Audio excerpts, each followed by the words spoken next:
Hi, I'm Mary from Joyful and Mary Quilting, and the tip that I'm going to give you today is truly life-changing when it comes to using a seam ripper. What's the worst part? Is it ripping out all of those stitches? Or is it picking out all of the little threads once we've ripped out the stitches? Well, I have a remedy for both that I'm going to share with you that's going to make this process quicker, easier, and not as frightening as we think it's going to be when we realize what we've just done.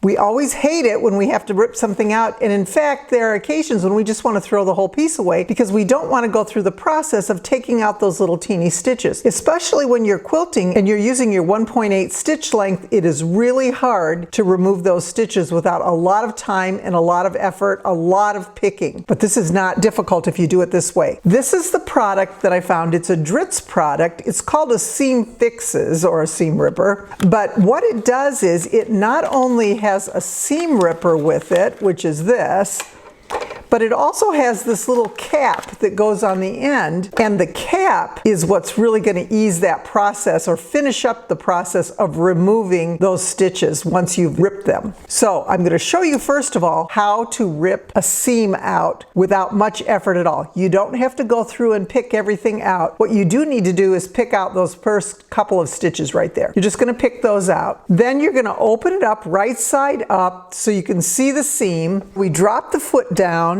It will secure the piece underneath it so that it won't come out. You don't need to put your needle down or anything like that. I think that's too much tension on the needle. So we'll just keep our foot down, and then this little red ball that's on the end of every single seam ripper is what's important here. This is what's going to protect your fabric, and it's going to allow you to just go ahead and rip that seam out. So the little red ball is going to go on the bottom of the seam, and then the pointed part is going to go on the top. And hang on to that end with your fingers, and you just do that and rip it out. You'll have to do the little picking at the top edge here, but it's really simple to get those last few stitches out.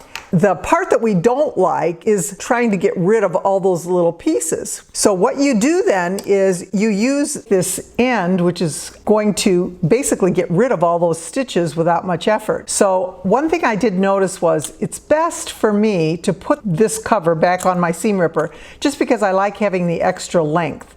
The other thing is when you're holding on to this and you're removing those stitches, make sure that you're hanging on to both pieces because this comes off. It came off several times. So what I did notice is I needed to hold it like this, and then you just do this. And it removes all those little stitches without any effort, really. I mean, it's way better than going through and picking them all out like we normally would. You can see that they're collecting like lint off of the piece. There, we've got all those pieces, and you just have to collect them, throw them away. The same thing with this edge. You'll do the same thing. You'll just go ahead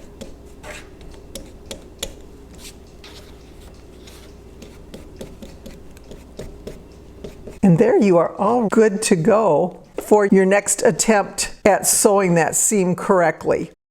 If you like these videos and you'd like to see more, please click like and also click subscribe. That's that little bell up in the corner, and then you'll be notified of new content. I am always trying to be joyful, but I will always be merry. Thank you so much for watching.